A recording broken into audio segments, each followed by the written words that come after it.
Hello, my brother. I really enjoyed the conversation we had last night. It had been a while since we had talked. Well, I think it was since Dad's funeral. And during that time, I held a deep, deep anger towards you for the actions that you orchestrated during that period of time when Dad passed away. So I kept telling myself over the years, I never wanted to talk to you, never wanted to have anything to do with you. But then again, I got to thinking as of late, and I said, well, what the hell, I need to talk to my brother, wondering if he's okay,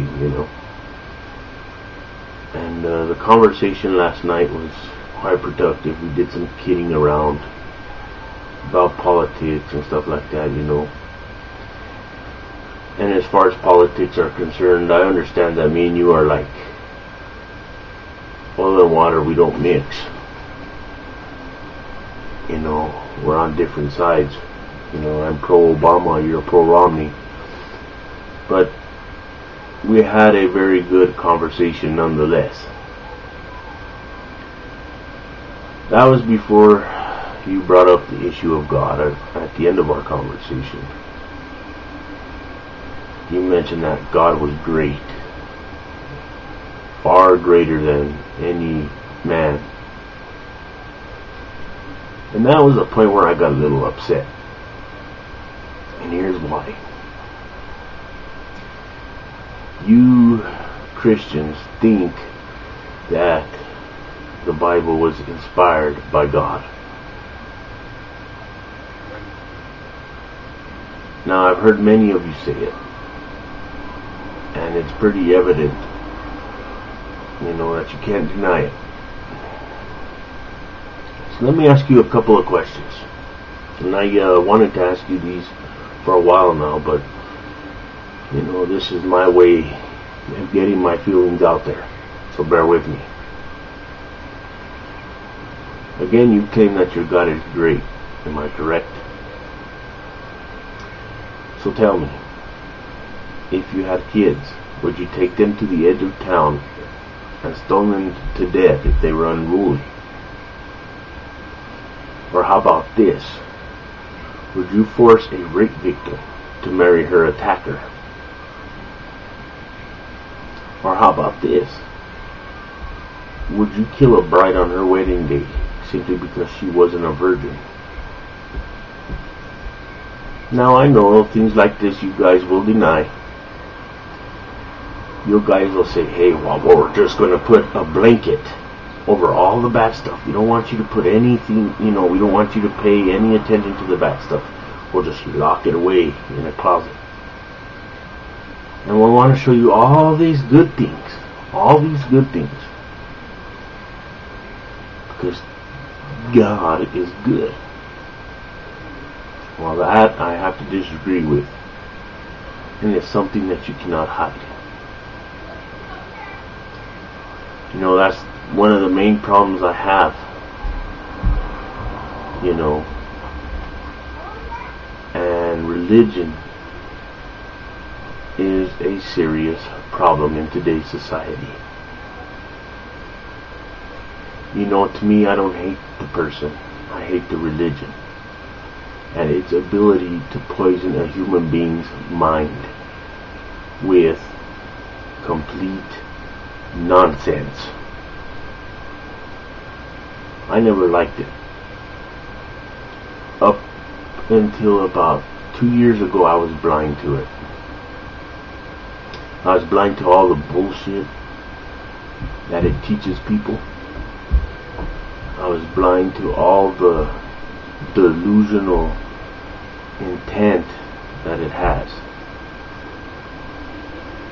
I smartened up, brother. I met some wonderful people along the way that showed me these things.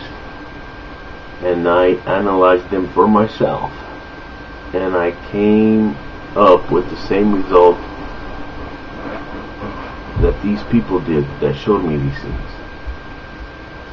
And I have to say, it is wonderful to think that I have the ability to think for myself. It's sad. You know, it really is. Again, this is a problem that must be dealt with a lot.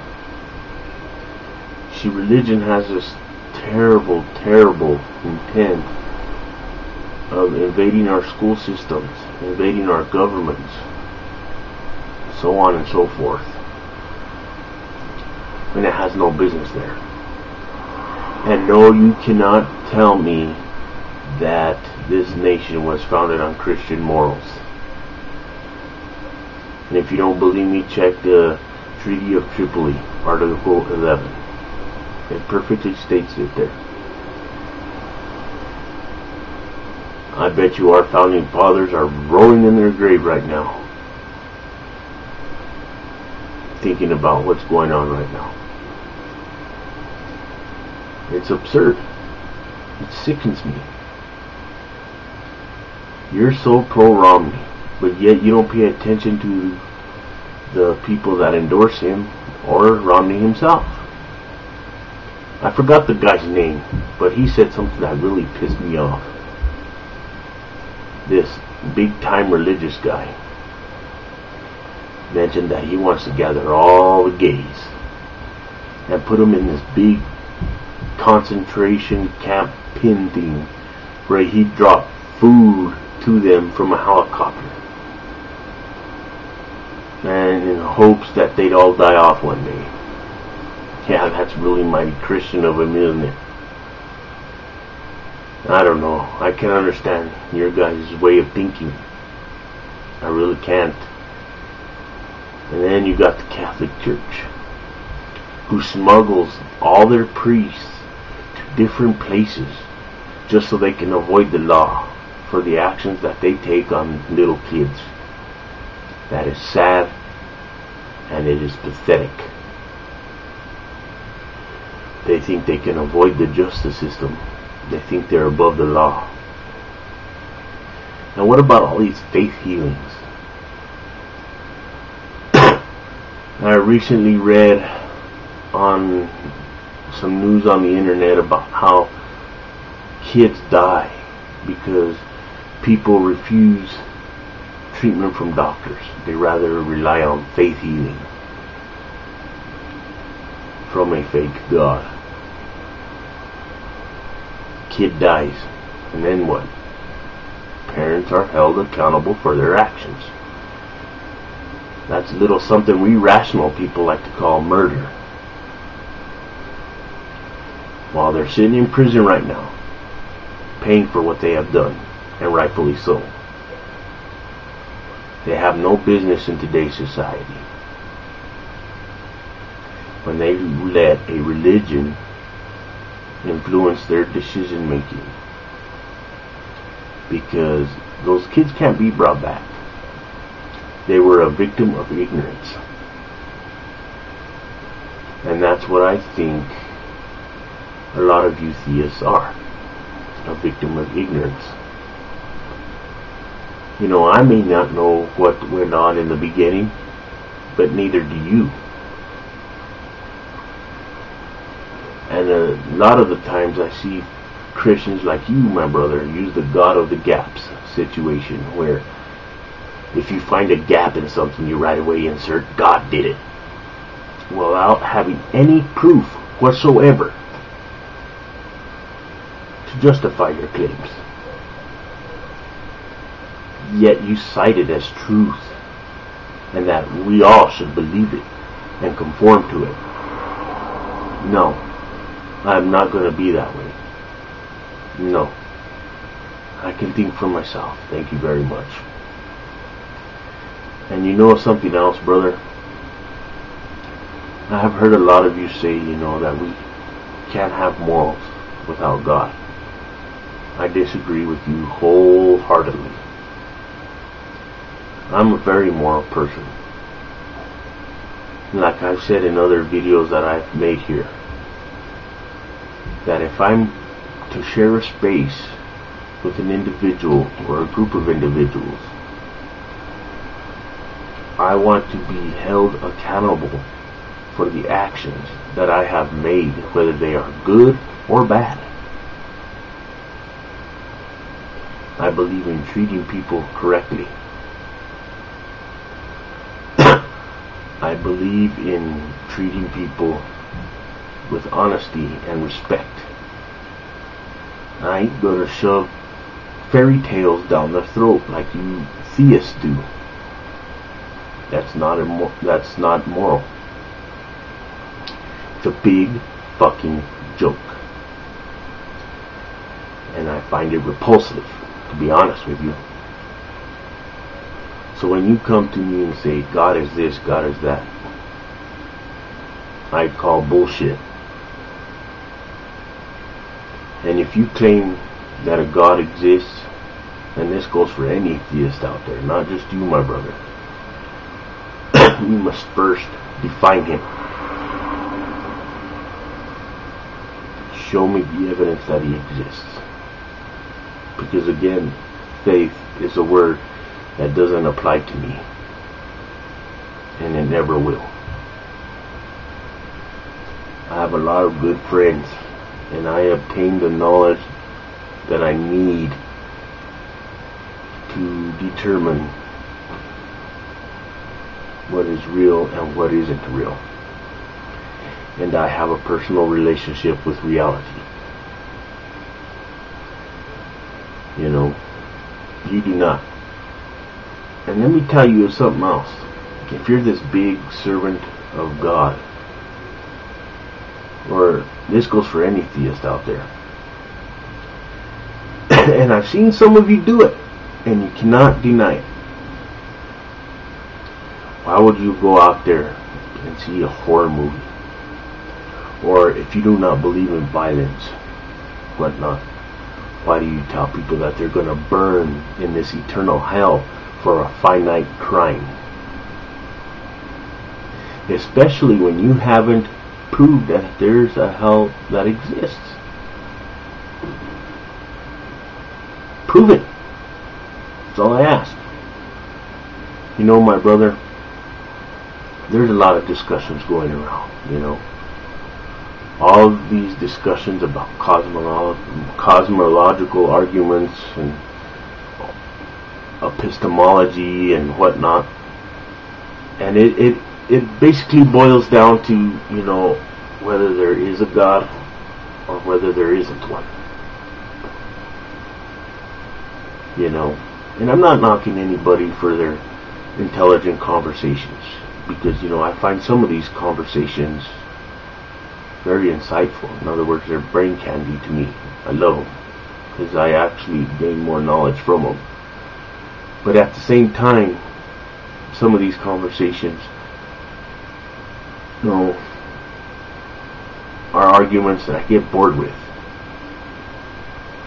And all these conversations basically come down to the question, like I said, is there a God or isn't there one? Cut through all the bullshit.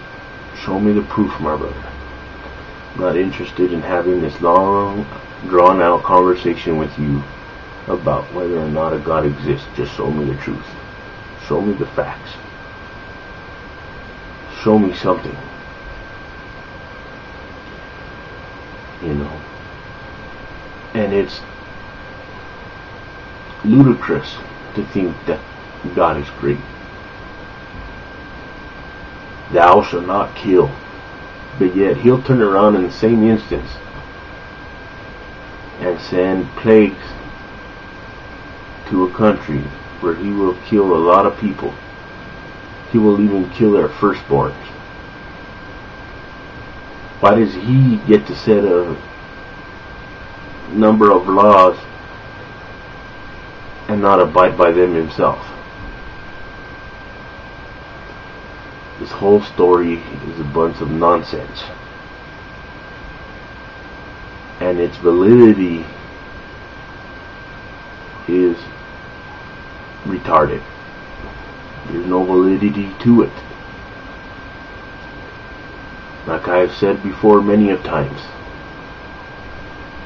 the story was just written by a bunch of ignorant desert camel herders who obviously had a lack of self-esteem on their part.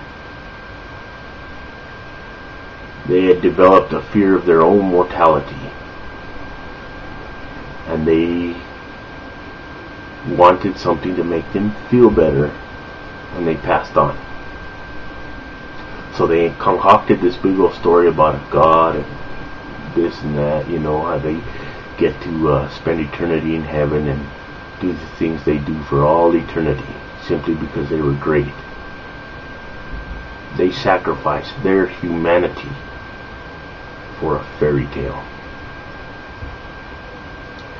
They get to tell women what to do, when to do it, and how to do it. Your religion thinks women are worthless, that women have no voice, that women should not be above man in any situation or in any position.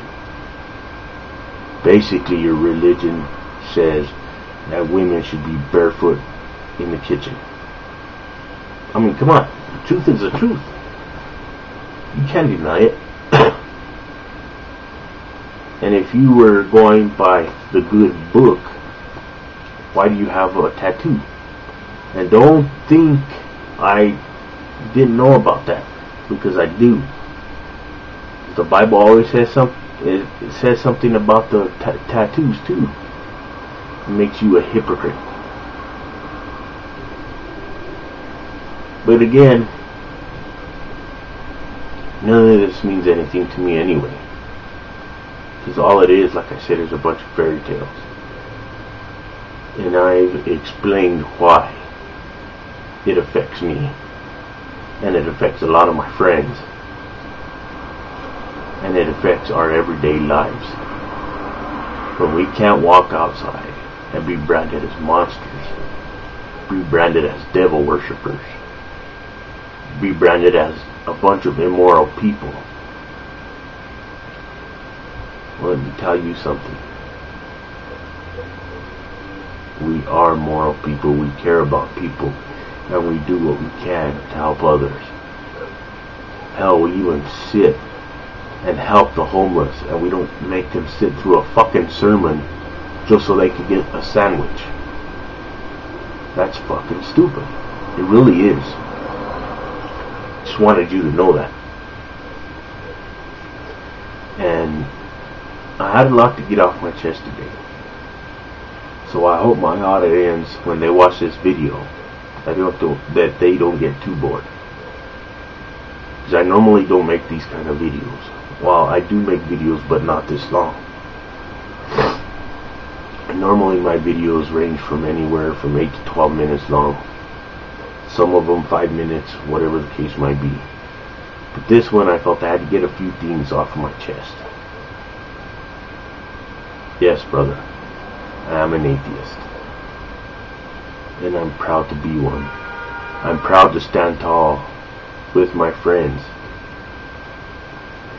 and do the right thing.